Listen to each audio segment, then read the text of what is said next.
ada Kenapa? sosok yang tadi menyerang tangan Den, tangan kiri. Oh, banyak sekali gangguannya. Gangguannya semakin Itu apa, intens. Kak? Itu sosok kayak, bisa kita bilang sosok wanita dengan pakaian putih yang bisa kita temui ya. Apa itu sosok yang tadi Kak Rudi bilang dengan badan setengah? Ya itu salah satunya, tapi saya tadi lihat juga ada seperti kepala jatuh di sana. Tapi itu kembali lagi, Bio. Tapi kenapa sebegitu tragisnya dengan sosok yang tidak punya badan yang lengkap, lalu kepala yang putus? Ya, Kenapa itu? jadi gini, makhluk goib itu bentuknya itu macam-macam, gitu. Nah, yang ada di sini itu pun juga macam-macam. Dengan yang tadi sebutkan dengan apa? Dengan muka setengah, wajah setengah, ataupun yang lainnya. Tapi apakah sosok yang ada di sini suka memperlihatkan ke para warga yang melewat sini? Enggak, Enggak. tapi hanya depan sini saja sih. Depan sini. Ya, depan sini. Mereka semua memperlihatkan. Ya, tapi kalau di sana itu hanya sebagian aja yang tadi kita ketemui itu. Nah, yang pemancing pun juga itu suka diganggu. Yang dimana tadi saya sempat melihat sosok kayak kakek tua, ternyata itu bukan kakek tua. Yang dengan menggunakan panci hitam itu bukan, tapi sosok yang hitam ini. Yang seakan-akan menduplikasi sosok laki-laki tua dengan memancing juga. Ya, Rudi dan juga Den, hari ini kita sudah memecahkan mitos di Bendungan Ranca Sumur. Dan ternyata di sini banyak sekali memakan tumbal dari para pekerja dan juga orang-orang yang melakukan hal-hal negatif seperti lompat dari jembatan dan juga sungai tadi. Kak Den dan juga Kak Rudi, ada rekomendasi tempat nggak untuk melakukan uji berani? Kalau pandangan Sekitar saya sini. di sini aja ya. Di sini aja? Ya, soalnya juga di sini kan banyak sekali makhluk yang sosoknya itu negatif dan suka mengganggu juga. Wow. Kita akan langsung aja jemput sahabat uji berani. Oke, Ayo. siap. Kami pun memilih lokasi yang dianggap menjadi pusat bagi para sosok negatif di area Bendungan Ranca Sumur menjadi lokasi uji berani malam ini. Oke pemirsa, sekarang kami sudah bersama sahabat uji berani bernama Tita. Tita sudah siap? Siap. Oke, dan Tita akan dibekali dua benda. Yang pertama ada lonceng, dimana kalau Tita sudah merasakan ingin menyerah, boleh dinyalakan ya loncengnya. Dan juga terdapat lilin untuk sebagai menerangi kita di sini. Oke, siap? Siap. Oke, oke tim, boleh matikan lampu?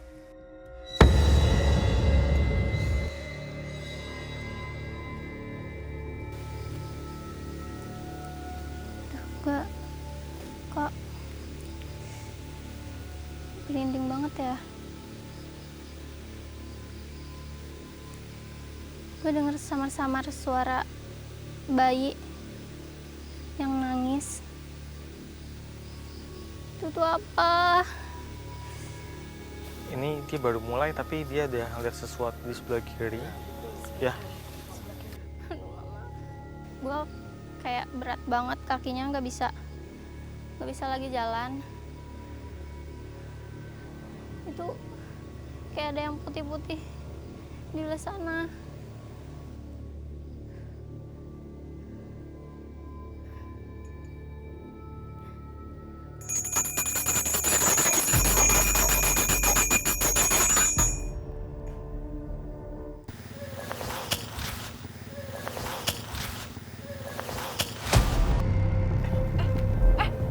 kena itu api, kena api.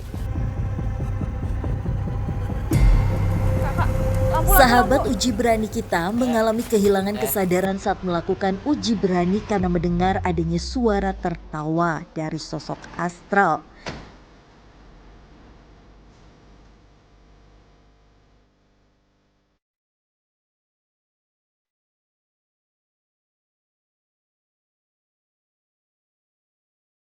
Kami pun melanjutkan kembali dengan peserta yang kedua. Kami sudah bersama sahabat uji berani bernama Zalinda ya.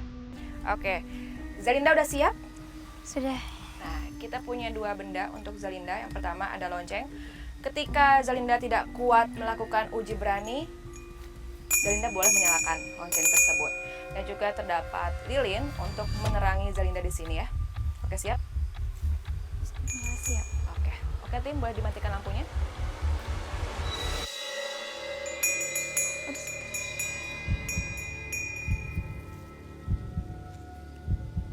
Sumpah, gue di sini ngerasa merinding banget. Ya, sebenarnya ini di bambu ini nggak cuma di area bawah, tapi di atas juga banyak. Jadi ini kayak Ya, semacam betul. tempat berkumpulnya. Ada sosok hitam di situ.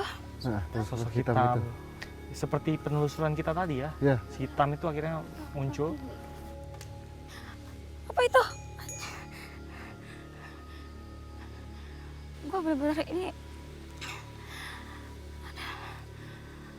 dengar suara jatuh lagi. Benda jatuh itu di bagian sebelah kiri. Suara itu, saya mendengar ada suara tangisan.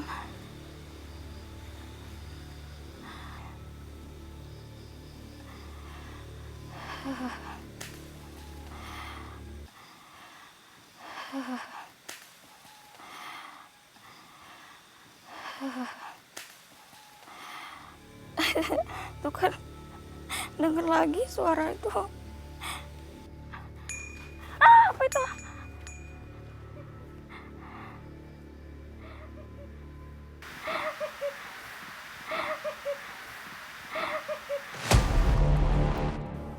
ya makhluk-makhluk di situ udah mulai mencoba untuk mendekat ya. Yang saya takuti malahan di saat dia sudah down, itu bisa masuk ke tubuhnya dia ini. Ketawa, suara ketawa.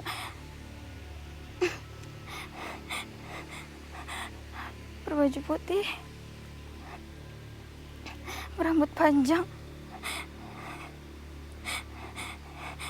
Itu jelas banget saya mendengarnya, benar-benar jelas banget.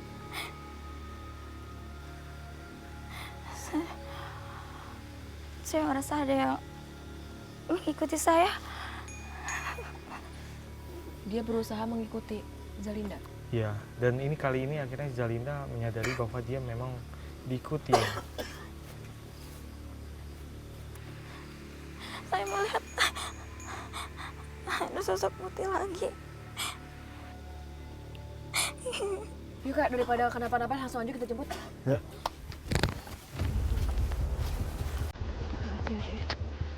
Apa itu?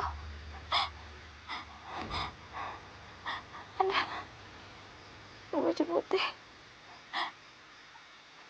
lewat.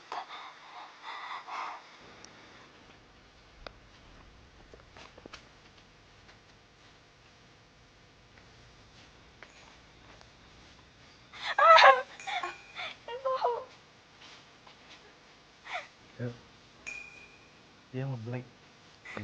Zalinda, boleh ke sini? Zalinda, sebelumnya kami mengucapkan terima kasih kepada Zalinda. Ya, tapi kita pengen tahu nih Zalinda, selama tadi Zalinda ngerasain ada apa aja sih? Atau ngerasain merinding, atau ngerasain ada yang apa begitu? Sosok apapun itu? Saya benar-benar merinding banget. Merinding. Iya, terus ada bayangan gitu Di sebelah mana? muncul di daerah situ. Situ. Kiri. Iya, sebelah situ. Terus di situ juga ada, yang di situ ada yang berbaju hitam tinggi.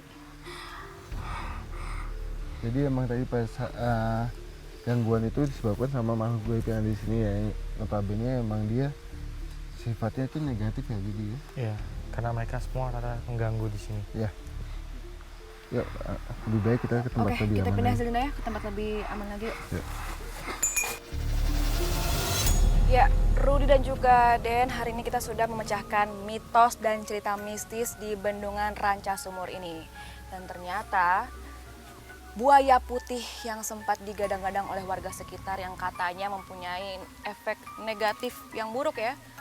Ternyata hasil tadi kita lakukan penelusuran, ternyata buaya putih tadi adalah tidak sepenuhnya memiliki tujuan yang buruk.